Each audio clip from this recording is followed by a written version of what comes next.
বর্তমান সময়ে জনপ্রিয় রোমান্টিক জুটি পার্থ শেখ ও আয়েশা খান। দিন দিন বাংলা নাটকের জনপ্রিয়তা বেড়েই চলেছে। সেই ধারাবাহিকতায় আবারও নতুন নাটক নিয়ে হাজির হয়েছেন জনপ্রিয় এই জুটি। নাটকটির নাম শেষ পাতার গল্প।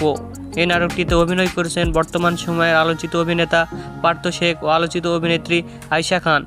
এই নাটকটি রচনা ও পরিচালনা করেন মাহবুব রশিদ মান্না। নাটকটি খুব শীঘ্রই জি টিভির ইউটিউব চ্যানেলে প্রকাশিত হবে।